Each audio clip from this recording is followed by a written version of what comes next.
হয় আজি দতমা সমষ্টি হিচাপে আমি বৃহৎ এটা জয়নিং কাৰ্যসূচী লৈ এটা মানে প্ৰগ্ৰাম কৰিলোঁ তাতে আমাৰ পিটিচি প্ৰধান প্ৰমোদ বড়ো ডাঙৰীয়া আমাৰ কেবিনেট মিনিষ্টাৰ তেখেত ইউজি ব্ৰহ্ম ডাঙৰীয়া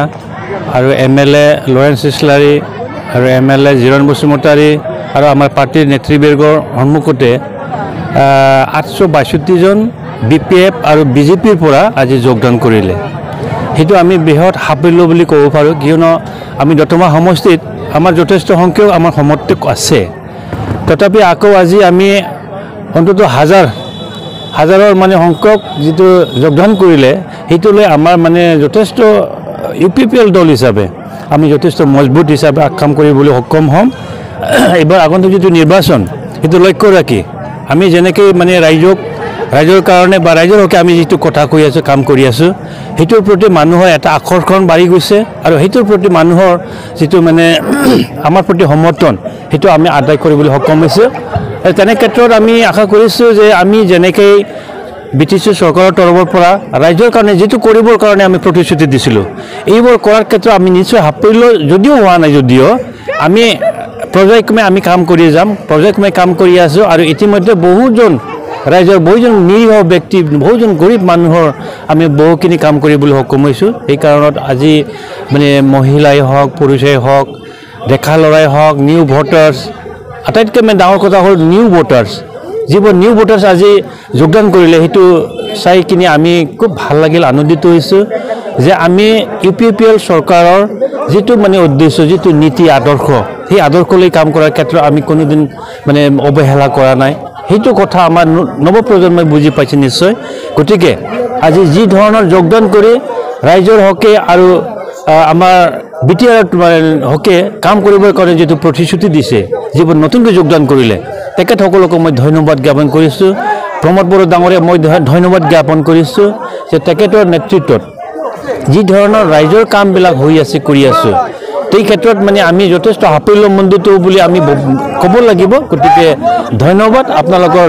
মিডিয়াৰ জৰিয়তে আমি যে কাম কৰিব পাৰিছো আজি দতমাৰ বৃহৎ এটা যোগদান কাৰ্যসূচী আমি সাফল্যমণ্ডিত কৰিলো আৰু আজি দতমা অঞ্চল হিচাপে য'ত মানে 52,000 আমাৰ ভোটাৰ্স আছে 52,000ৰ ভিতৰত আজিৰ দিনত কমে আমাৰ 25,000কৈ অধিক আমি আমাৰ সমৰ্থক আমি উলিয়াব পাৰিছো আৰু আগন্তুক নিৰ্বাচনত আমি জয়ী হ'ম দতমাৰ যোৱাবাৰ যদিও আমি হাৰি গৈছিলো তথাপি আমি এইবাৰ জিকি যাম বুলি আমি আশাবাদী আৰু এই আশাবাদী এই আশা আৰু এই চিন্তাধাৰালৈ আমি কাম কৰিবৰ কাৰণে মানে আগবাঢ়িছো দতমাৰ লগত আপোনাৰ ৰাষ্ট্ৰীয় দল তেখেতৰ মানে ইচ্ছামতে কাম কৰি যাব ইচ্ছামতে কাম কৰি থাকিব আজি মনোৰঞ্জনক টিকেট দিম বুলি BJPৰ তৰফৰ পৰা তেখেতক মানে প্ৰাৰ্থিত্ব দিয়াৰ কথা প্ৰতিশ্ৰুতি দিয়াৰ কথা আমি শুনিছো আজি মনোৰঞ্জন নেতৃত্বত BJPৰ হৈ যথেষ্ট সংখ্যক মানে যোগদান কাৰ্যসূচী চলি আছে তথাপি আমি দতমা সমষ্টি হিচাপে আমাৰ এটা হিচাপ আছে যে দতমাত BJP কোনো পদে মানে জিকাৰ মানে আশা নাই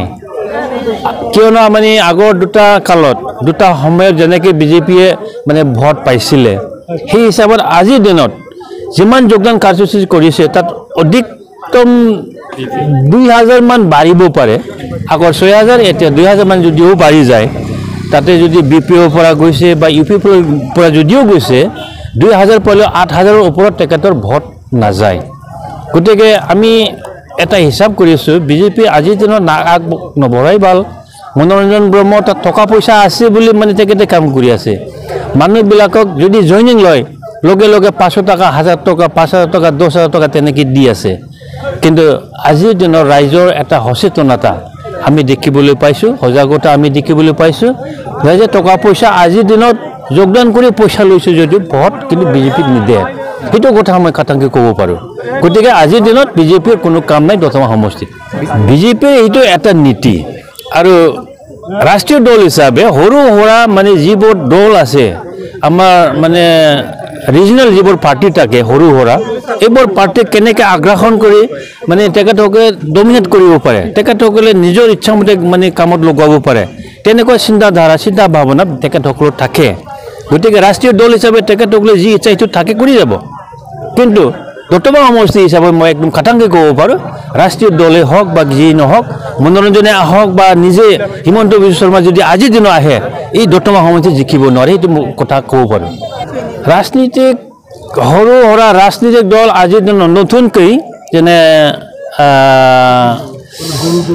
ABP সেইটো মানে নামে মানে কেনেবাকৈ লাগে যে অল্টাৰনেটিভটো মানে এটা ইংৰাজী শব্দ এই অল্টাৰনেটিভ শব্দ কি ক'ব বিচাৰিছে সেইটো মই বুজা নাই অঞ্জলি ডেমাৰীৰ নেতৃত্ব যিটো কমিটি নতুন পাৰ্টি দল গঠন হ'ল সেইটো আমাৰ দতমা সমষ্টিত কোনো প্ৰভাৱ নপৰে সেইটো কথা মই খাটাংকৈ ক'ব পাৰোঁ